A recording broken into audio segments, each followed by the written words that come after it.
Good morning, everyone. It's Dana from the Arts Partnership, and it's Thursday at 10, so it must be time for Tap Talk. This week, I'm joined by my friend and colleague, Maureen Jonason, the Executive Director of the Historical and Cultural Society of Clay County, home of the Yumcomst in Moorhead. So if you're thinking to yourself, what, blah, blah, blah, blah, blah, blah, blah, blah, the great ship architecture in Moorhead. And if you've not been there, then if this conversation does inspire you to go, I don't know what will. So let's bring Maureen on because she's got all kinds of things to talk about. Good morning, Maureen. Hi, Dana. Hi, everybody. Thanks for having me on. Oh, thanks for joining me. You know, we're about, 6 or 8 weeks into these Tap Talks.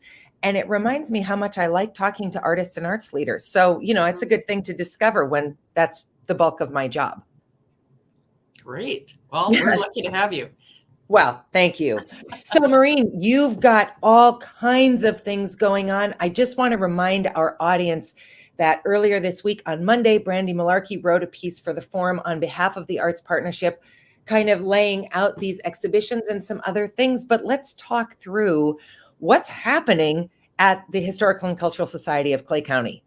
Well, we have so many new and exciting things going on that even if you've been here multiple times, you're still going to want to come back because everything old is new again. The big thing was Saturday we opened the grand opening of a brand new comprehensive ship gallery exhibit that tells the story of the voyage of the Yumcomst in time for its 40th anniversary this year. Telling all new stories, putting it in the context of Clay County as an immigrant resettlement area, settlement and resettlement area, and telling old stories in a new way and putting out some artifacts that are rarely seen. It's a whole new ship gallery, and I think everyone would be just excited to see it again. Maureen, can I ask you a quick question? Yep. Did you keep that great video that makes me cry every single time I watch it? Well, we have been showing the 2012 video, which is the one that ends with a barbershop quartet, okay, with members singing in harmony. But certainly that also still captures that poignant story of Bob Asp building a Viking ship throughout, having leukemia, and being able to see it set sail in Duluth Harbor before passing away in 1980. And that's, that Dare to Dream theme is still a very big part of who we are. And the exhibit ends with an invitation for people to share their own dreams, to think about their dreams and to think about what it takes to make their dreams come true. So I really love that new piece in the exhibit. I cannot wait. Okay, so that's one big undertaking that you've taken on and now can check off your list. What else is showing right now? So downstairs on our third and fourth floor, remember our floors go down, no one knows why. The third and fourth floor, we have 4 different great exhibits. Down on the lowest level is our Clay County centered exhibit.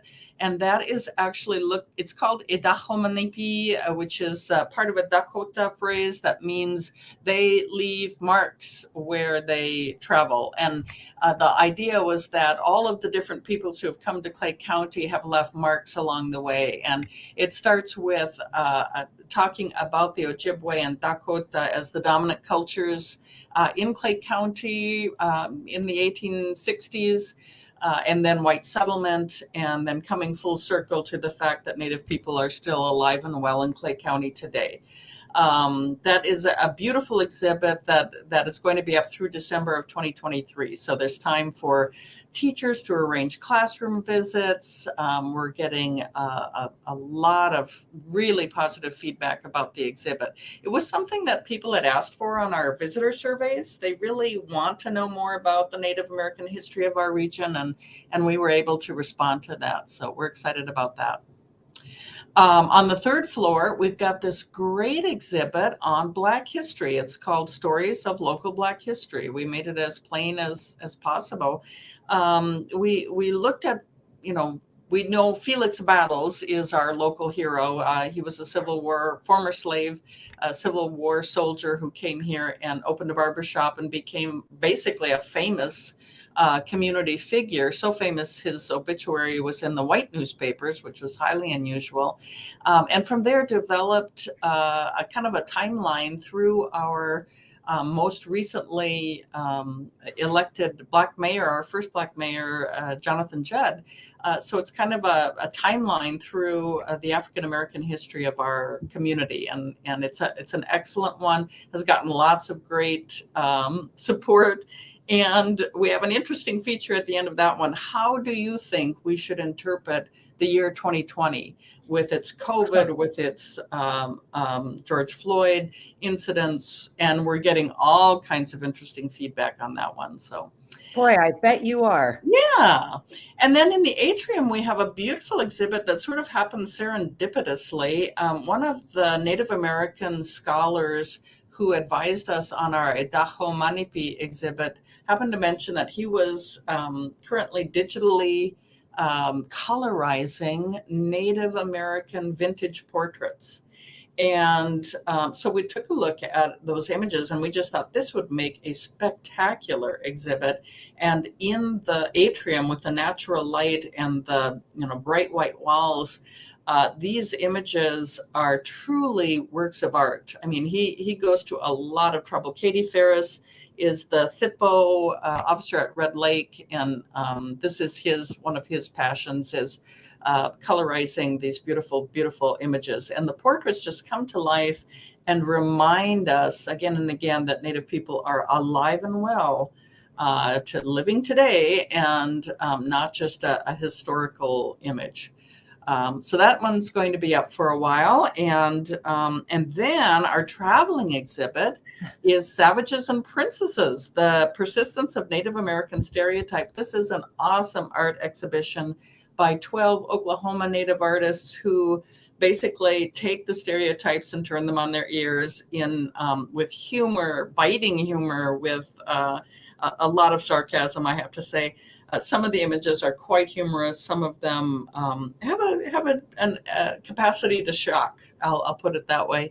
And again, we love that people are responding to that on surveys. They're sharing all kinds of interesting responses, which is what we like here. We like all kinds of interesting responses to our exhibit. So, well, and you seem to get a lot of responses to your exhibitions. I often, when you and I talk, you'll say, we got feedback about this, feedback about that.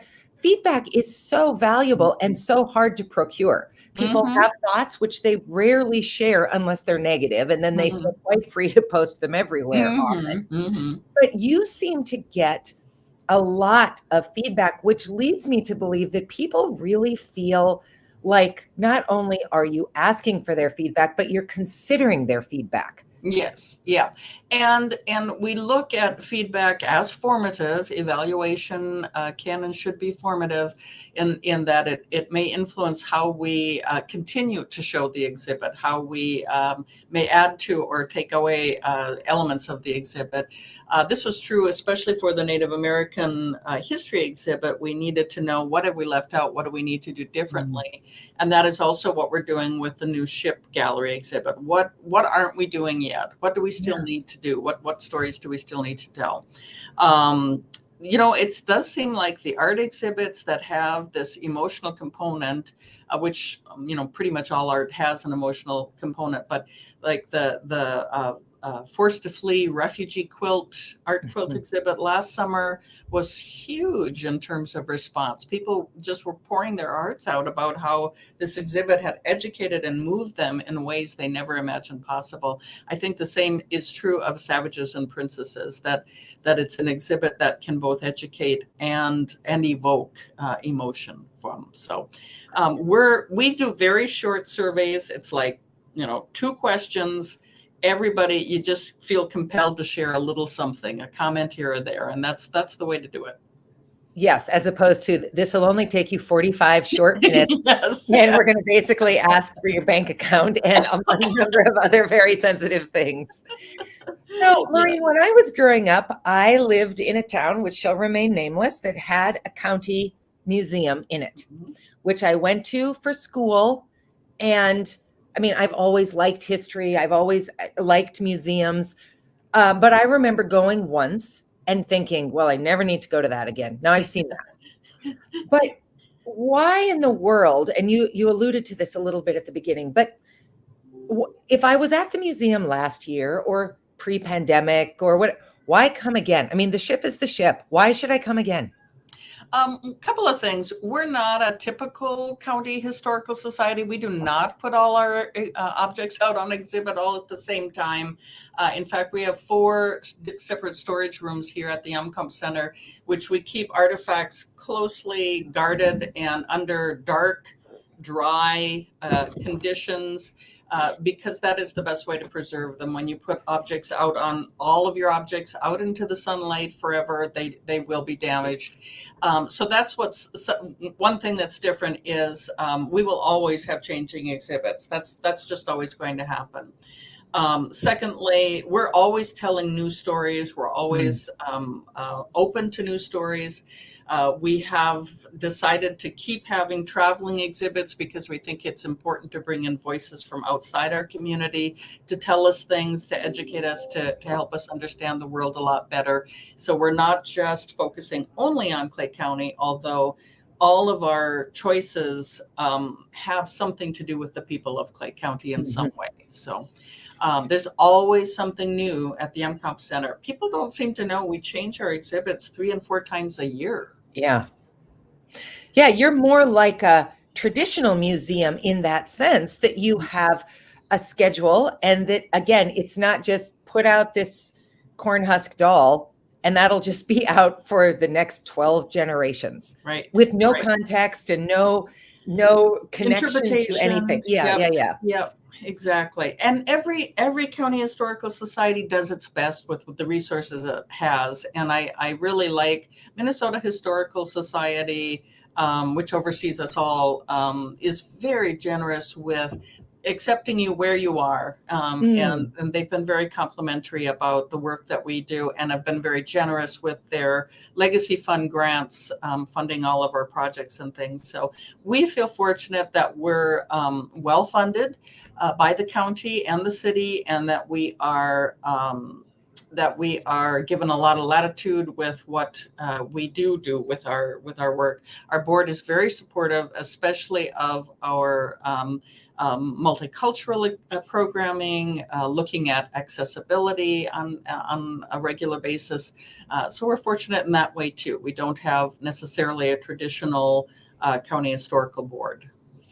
I feel like you've been such a leader in the metro community with the art sector, Maureen, in terms of pushing us all to think about diversity and equity and making sure that we are doing more than saying, well, look, it's wheelchair accessible. That makes it fully ADA compliant. And so everything else moves on.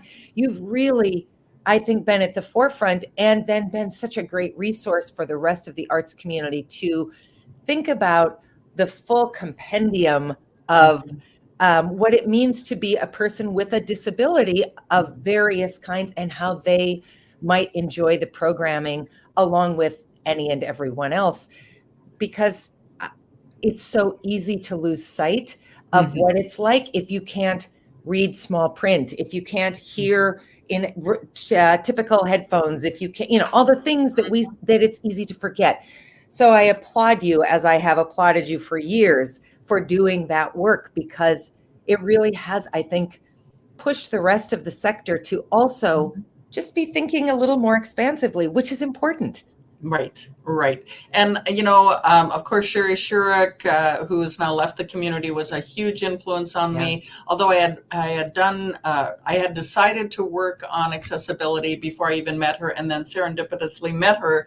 And that just really spurred me to think of accessibility well beyond ramps, and certainly beyond having Braille signage in the building, which there's just so many other ways to make your work more accessible. I commend FMCT for continuing with its sensory friendly performances, and any of the other arts organizations. Theater B is consistent in having an audio described performance and an ASL performance, they should be automatic, and they are automatic with a number of organizations. Plains Art Museum has great sensory friendly art making activities, and I think the whole community, the arts community, was very responsive to when we put out the call. So it's been great. It's been fun. Yes, I agree. I've been really, really proud to see our sector step up and not say, well, it's too expensive, or how many people actually come. That doesn't matter. Right. The fact is you have it. And it's turned out to not be as expensive as you might think. We did just have Savages and Princesses audio described. Pam Strait, whom we helped train with a grant we had, and who does such a fabulous job of audio description. Yeah. Did that for this exhibit. And then we'll actually send those recordings on with the exhibit when it travels. And that can then be available as it goes on its national tour. So we're excited. Oh, spectacular. Yeah. Maureen, give us your hours and your admission prices so that people can know what they're coming to. We're open a lot. We're open 9 to 5, Monday through Saturday. We're open Tuesday nights, 5 to 8 p.m. And we are free of charge on Tuesday nights. We have just been getting, especially, of course, since Red River, the food fair. What do you call that? The Farmers Market. Farmers Market is in the parking lot on Tuesday nights. And so people have been coming in, but we're going to be consistently open Tuesday nights all year long, and for free. So we encourage people to come and give us a try if they haven't before. And then Sundays 12 to 5. And we're actually open 360 days a year. We're open most holidays, which a lot of other museums are not. That is because people love to bring their out-of-town guests to see us. If there's one thing to see, it's the Viking ship, and they come and they find out that we're so much more. Admission prices are the same as they've been for years: $10 for adults, $9 for seniors and college students, $8 for youth down to age 5, and then free for 4 and under. Of course, HCSCC members are free. Minnesota Historical Society members are free. A lot of, we're part of a partnership around the country of historical museums that give discounts and things. So people from out of town can also take advantage of that. So, well, and I'll just put in this last plug. You have a great gift shop. So if you're looking for stuff to represent your time here, or you want to give things that are from here, it's a great place to shop. We feature local artists. So we have many different consigners, and it's a great relationship, and we love people are excited about those things. They really are. It's a really, really nice gift shop with lots of price points, which is great. Well, Maureen, thanks so much for joining me today. As I said to you before we went on air, my husband and I have a date in our calendars, which means it will actually happen to come tomorrow and see the exhibitions. When I read about them on Monday, I knew I didn't want to miss this. And now that I'm talking to you, I absolutely know I don't. So everybody else, you've got a couple of months to see some of these exhibitions. You've got a long time to see others, but don't wait. Don't wait. Get to the museum, see these exhibitions. It's so important that we stop thinking that Cass and Clay County are white only, or have historically been white only communities. They have not, they are not. And this is a great way to learn some of that history, and for us to stop being quite so egocentric in how we think this community and these counties have evolved. So thanks for joining me, Maureen. Thank you. Take care, Have Dana. an excellent day. We'll talk soon. Everybody else, I'll see you next week. Bye.